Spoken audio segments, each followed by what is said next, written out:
আপনি মহিলা মানুষ হয়ে কেন চা বিক্রি করছেন? আপনার হাজবেন্ড নেই? আছে ভাবি, অসুস্থ।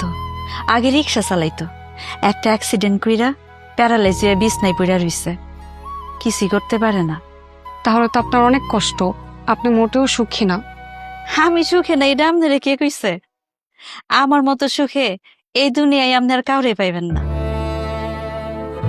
সৎভাবে কামাই করি, হালাল ভাবে উপার্জন করি ভাবি, বেশ্যাগিরি করি না, চুরি বাটপারিও করি না, পর বেডাগুলোকে ঢলাঢলিও করি না। নিজে কষ্ট করে কামাই করি, সেই টাকা দিয়া জামার চিকিৎসা করি। আবার বুড়া শাশুড়িরও পালতেছি। আমার 2টা পোলামাইয়া আছে, এগুলার স্কুলে পড়ালেখা করাইতেছি ভাবি। এক জীবনে আর কি লাগে কন? এর থেকে সুখের জীবন আর কারো হয়? সারাদিন দোয়ানে খাটাখাটনি করানোর পরে যখন ঘরে যাই ভাবি, ওনার চেহারাটা দেখার পরে আমার সব কষ্ট দূরে যায়।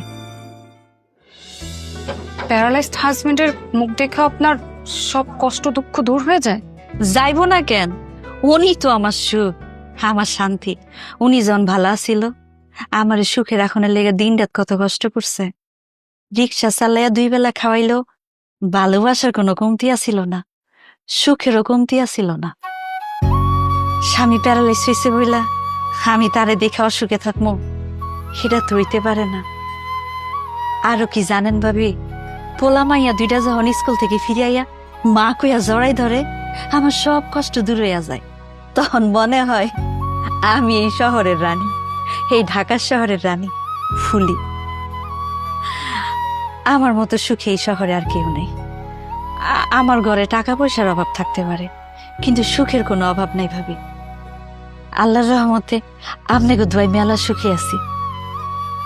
আল্লাহ ভালো রাখছে ভাবি। আপনি 2 মিনিট বইয়েন, আমি এখন চুলাটা জ্বালাই আপনার মজা করে চা বানিয়ে দিতেছি, খাইয়ে ভাল লাগবে। আপা এখনো চা হয় নাই? আমি বাসা যাব। চা খাবে না? না, আমি চা খাবো না, বাসা যাব। আরে কি, এই নিশা,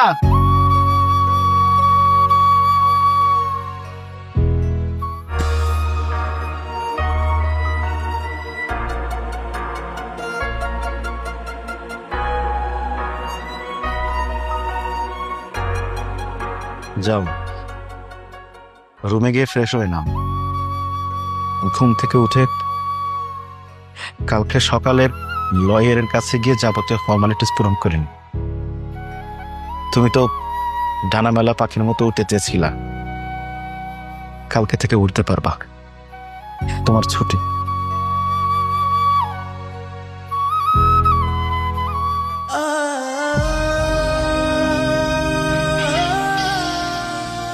প্লিজ আমাকে ক্ষমা করে দাও, প্লিজ ক্ষমা করে দাও।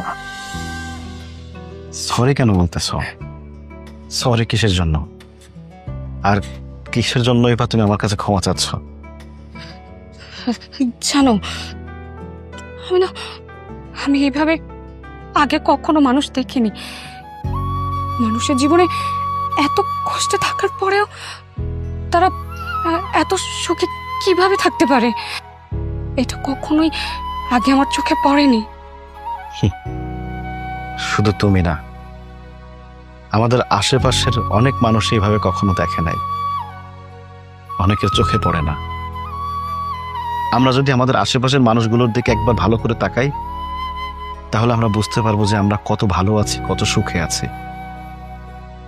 আচ্ছা নিশা, তুমি যখন প্রত্যেকদিন বাসা থেকে বের হও কোথাও যাওয়ার জন্য, যাওয়ার পথে কি একটি বারের জন্য রাস্তার আশেপাশে তাকিয়ে দেখছো যে একজন অন্ধ মানুষ, সে একটা লাঠিতে ভর করে হাঁটছে, একজন পঙ্গু চলতে পারে না, রাস্তায় গড়ায় গড়ায় মানুষের কাছে হাত পেতে ভিক্ষা করে তার দিন যাপন করছে, একজন বোবা মানুষ কথা বলতে পারে না, তার তো দিন যাচ্ছে, সে মানুষটার ভিতরে হ্যাপিনেস আছে, সুখে আছে। আল্লাহর কাছে অশেষ শুকরিয়া আদায় করো যে তুমি তাদের মতো না। আর একটা কথা কি জানো, রাস্তার পাশে মাত্র 500 টাকা 1000 টাকা নিয়ে হকাররা বাদাম বিক্রি করে, ঝালমুড়ি বিক্রি করে, সেইটা দিয়েও তাদের সংসার চলে, তার ভিতরে তারা সুখ খুঁজে নেয়।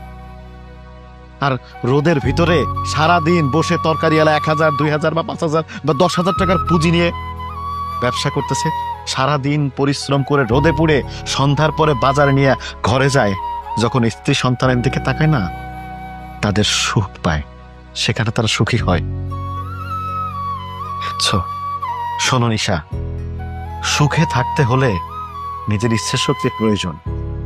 ওই মানুষের 10 ভরি গহনা আছে, আমার নাই। ওই মানুষের গাড়ি আছে, বাড়ি আছে, ফ্ল্যাট আছে, অ্যাপার্টমেন্ট আছে, আমার নাই। এইভাবে না কখনো সুখ পাওয়া যায় না। সুখ খুঁজে নিতে হয়। একজন গার্মেন্টস কর্মী সারাদিন 10-12 ঘন্টা গার্মেন্টসে পরিশ্রম করে বাড়িতে এসে রান্না বান্না করে তার স্বামীকে সন্তানকে খাওয়ায়, তার ভিতরে তারা সুখ খুঁজে নেয়। তুমি এত কিছু থাকতে, এত কিছু পাওয়ার পরে তোমার কাছে সুখ মনে হয় নাই তুমি সুখী, তাহলে তোমার আশেপাশের এই মানুষগুলো কি, তারা কিভাবে এর ভিতরে সুখ খুঁজে পায়? নিশা, সুখে থাকতে হয়, সুখে থাকার চেষ্টা করতে হয়, সেটা তুমি করো না। আসলে ঈশিতা ভাবির উচ্ছৃঙ্খল লাইফ স্টাইল দেখে তুমি কি মনে করছিলা যে ওইটাই আসল লাইফ, ওইটাই হ্যাপিনেস? নো নিশা, নো, ওইটা হ্যাপিনেস না, ওইটা হচ্ছে বেহায়াপনা, নিজেকে নিজে গলা টিপে হত্যা করা।